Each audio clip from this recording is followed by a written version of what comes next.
तमाम देखने वाले दोस्तों को अस्सलाम वालेकुम। दोस्तों, एक ऐसा मुल्क जहाँ की सरजमीन पर मलका सबा की हुकूमत थी, वो मलका जिसका तज़किरा कुरान पाक में भी आया है, वो सरजमीन जहाँ से दुनिया ने पहली बार काफ़ी पीना सीखा। एक ऐसा मुल्क जहाँ सहरा के दरमियान आसमान को छूती मिट्टी की इमारतें खड़ी हैं, जिन्हें दुनिया सहरा का मैनहट्टन कहती है। वो जजीरा जहाँ ऐसे दरख्त उगते हैं जिनसे खून जैसा सुर्ख रस निकलता है, और साइंसदान आज भी इन्हें देखकर हैरान हैं। लेकिन यही मुल्क आज दुनिया की सबसे बड़ी इंसानी तबाही का मरकज़ भी है। जी हाँ दोस्तों, आज हम बात करेंगे यमन की। वो मुल्क जो कभी खुशहाली की सरजमीन कहलाता था और आज दुनिया के गरीब तरीन और तबाह हाल ममालिक में शुमार होता है। तो चलते हैं आज के इस दर्दनाक लेकिन हैरत अंगेज सफ़र पर। दोस्तों, यमन जजीरा नुमा अरब के जनूबी सिरे पर वाक़ है। इसके शुमाल में सऊदी अरब, मशरिक़ में ओमान, मगरिब में बहरा अहमर और जुनूब में खलीज अदन वाक़ है। यमन का कुल रकबा तकरीबन 5,59,000 मुरब्बा किलोमीटर है और आबादी तकरीबन 3,30,00,000 है। यमन का दारुल हुकूमत सना है और ये शहर दुनिया के कदीम तरीन आबाद शहरों में से एक है। कहा जाता है कि इस शहर की बुनियाद हज़रत नूह अलैहिस्सलाम के बेटे साम ने रखी थी और यही वजह है कि उसे मदीनतुस साम भी कहा जाता है। सना का पुराना शहर आज भी यूनेस्को के आलमी सकाफ़ती विरसे में शामिल है, जहाँ की तंग गलियाँ, रंगीन शीशों वाली खिड़कियाँ और मिट्टी की ऊंची इमारतें देखकर लगता है जैसे वक्त 1000 साल पीछे चला गया हो। यमन की जुग़राफ़ियाई साख्त बहुत मुतनव्वअ है और यही इस मुल्क की खूबसूरती का राज है। मगरिब में तहामा नामी गर्म और खुश्क साहिली मैदान है। दरमियान में सरसब्ज़ पहाड़ी सिलसिले हैं, शन की चोटियाँ 3000 मीटर से भी ऊंची हैं, और मशरिक़ में रेगिस्तान रुबउल खाली का सिलसिला शुरू हो जाता है। हिराज के पहाड़ तो इतने खूबसूरत हैं कि उनकी सीढ़ी नुमा खेतियाँ देखकर आंखें खैरा हो जाती हैं। हज़ारों साल पहले यमनियों ने पहाड़ों को तराश कर उन पर खेतियाँ बनाईं और ये सिलसिला आज भी कायम है। और यही पहाड़ी इलाका यमनी काफ़ी का घर है।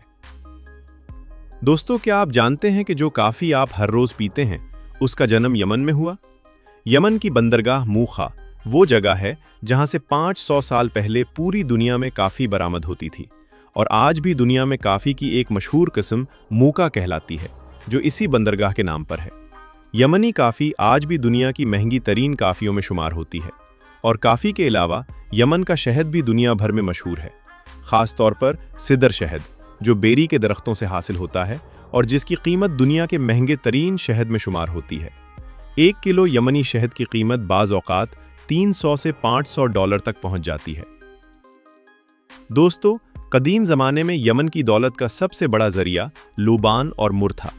वो खुशबूदार गूंद जो मजहबी रसूमात और इलाज में इस्तेमाल होती थी। कदीम मिस्र, रोम और यूनान में लूबान सोने से भी ज़्यादा कीमती था। यमन से लूबान के काफ़िले हज़ारों किलोमीटर का सफ़र करके मिस्र और रोम तक जाते थे, और इसी तिजारत ने यमन को खुशहाल अरब का लक़ब दिलाया। आज भी यमन और ओमान में लूबान के दरख्त पाए जाते हैं और ये खुशबू मस्जिदों और घरों की पहचान है। दोस्तों, अब बात करते हैं यमन के उस शहर की जिसे देखकर लोग हैरान रह जाते हैं, शिबाम। ये शहर हज़रमौत की वादी में वाक़ है और इसे सहरा का मैनहट्टन कहा जाता है।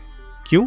क्योंकि यहाँ 500 साल पुरानी मिट्टी की इमारतें हैं जिनकी ऊंचाई 8 से 10 मंजिल तक है, और ये सब मिट्टी और भूसे से बनी हुई हैं। ये दुनिया की कदीम तरीन फलक बॉस इमारतें हैं। 500 साल पहले जब यूरोप में लोग लकड़ी के मकानों में रहते थे, यमनी उस वक्त 10 मंजिला मिट्टी की इमारतें बना रहे थे। यूनेस्को ने इसे भी आलमी सकाफती विरसा करार दे रखा है। दोस्तों, यमन का जजीरा सुख्तरा दुनिया के हैरत अंगेज तरीन मकामात में से एक है। ये जजीरा खलीज अदन में वाक़ है और इसे हिंद बहर के गालापागोस का लक़ब दिया गया है, क्योंकि यहाँ की नबातात और हैवानात इतने मुनफरिद हैं कि ये दुनिया में कहीं और नहीं पाए जाते। इस जजीरे का सबसे मशहूर दरख्त ड्रैगन ब्लड ट्री है, जिसकी शक्ल छतरी जैसी है और तने को काटो तो उससे गहरा सुर्ख रस निकलता है जो बिल्कुल खून जैसा लगता है। कदीम ज़माने में ये रस दवा के तौर पर और रंग के तौर पर इस्तेमाल होता था। सुख्तरा में तकरीबन 700 ऐसी नबाताती अक़साम पाई जाती हैं जो पूरी दुनिया में सिर्फ इसी जजीरे पर मौजूद हैं। दोस्तों, यमन की तारीख़ हज़ारों साल पुरानी है।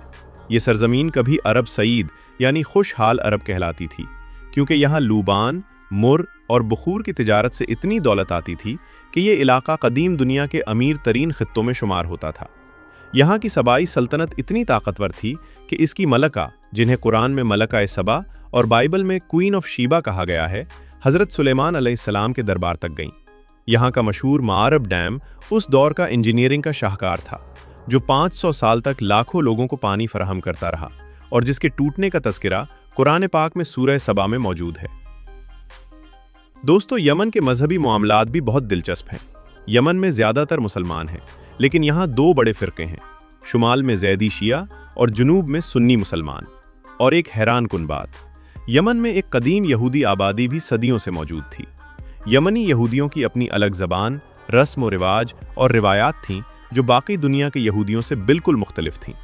1948 में इसराइल बनने के बाद इनमें से अक्सर इसराइल चले गए, लेकिन आज भी यमन में यहूदी विरसे के आसार मौजूद हैं।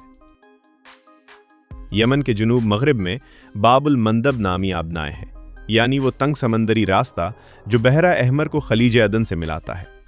ये दुनिया की मसरूफ़ तरीन आबनाएं में से एक है।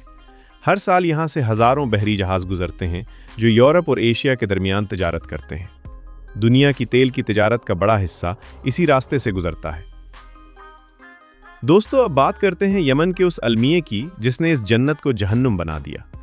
2015 में यमन में एक खाना जंगी शुरू हुई। एक तरफ हूसी बागी थे, दूसरी तरफ हुकूमती फ़ौज और सऊदी अरब की क़यादत में अरब इत्तेहाद। इस जंग ने यमन को तबाह व बर्बाद कर दिया।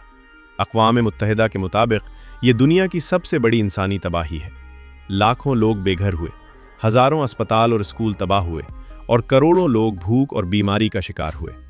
वो मुल्क जो कभी काफ़ी और शहद की खुशबू से महकता था, आज बारूद के धुएं में लिपटा हुआ है। यमन की एक और दिलचस्प बात यह है कि हज़रमौत की वादी से ताल्लुक़ रखने वाले यमनी सदियों पहले समंदर पार गए और जुनूब मशरक़ी एशिया, मशरक़ी अफ़्रीका और हिंदुस्तान में जाकर आबाद हुए। इंडोनेशिया और मलाइशिया में आज भी लाखों ऐसे लोग हैं जिनकी रगों में यमनी खून दौड़ता है और जिन्होंने उन ममालिक में इस्लाम फैलाने में अहम किरदार अदा किया। यहाँ तक कि इंडोनेशिया, दुनिया की सबसे बड़ी मुसलमान आबादी वाला मुल्क, के इस्लाम में यमनी ताजरों और उलमा का बहुत बड़ा हिस्सा है। यमन का दूसरा बड़ा शहर अदन है, जो कभी बरतानवी सल्तनत की एक अहम बंदरगाह था। ये शहर एक कदीम आतिशफिशां के अंदर बसा हुआ है, 3 तरफ से पहाड़ और एक तरफ समंदर। नौआबादियाती दौर में अदन इतना अहम था कि इसे मशरिक का दरवाज़ा कहा जाता था और यहाँ दुनिया भर के बहरी जहाज़ गुजरते थे। आज ये शहर जंग की तबाही का निशान बन चुका है। दोस्तों, यमन के बारे में एक आखिरी और बहुत दिलचस्प बात, यमनी खाना। यमनी खाना अरब दुनिया में सबसे मुनफरिद और लजीज खाना समझा जाता है। मंदी, जो धीमी आंच पर गड्ढे में पकाई गई भीड़ या मुर्गी है, आज पूरी अरब दुनिया का पसंदीदा खाना बन चुका है। सल्ता यमन का कौमी खाना है, गोश्त, दाल और सब्जियों का एक मज़ेदार मुरक्कब जो पत्थर के बर्तन में पेश किया जाता है। यमनी रोटी लहोह, जो छीददार और नरम होती है, ये इंजीरा जैसी है जो एथोपिया में भी खाई जाती है, जो एक बार फिर यमन और अफ्रीका के कदीम ताल्लुक़ की निशानदही करती है। दोस्तों, ये था हमारा आज का हैरत अंगेज़ यमन का सफ़र। एक ऐसा मुल्क जहां मलका सबा की यादें भी हैं और सहरा के मैनहट्टन की शान भी, लेकिन साथ ही ये वो सरजमीन है जो आज एक ऐसी जंग में जल रही है जिसमें मासूम लोगों का कोई कसूर नहीं। हमें उम्मीद है कि आपको ये वीडियो पसंद आई होगी और आपने इससे कुछ नया सीखा होगा। वीडियो के बारे में अपनी राय कमेंट बॉक्स में ज़रूर बताएं। अगर वीडियो अच्छी लगी हो तो लाइक करें और दोस्तों के साथ शेयर करें और चैनल को सब्सक्राइब करना ना भूलें। मिलते हैं अगली वीडियो में, तब तक के लिए अल्लाह हाफिज़।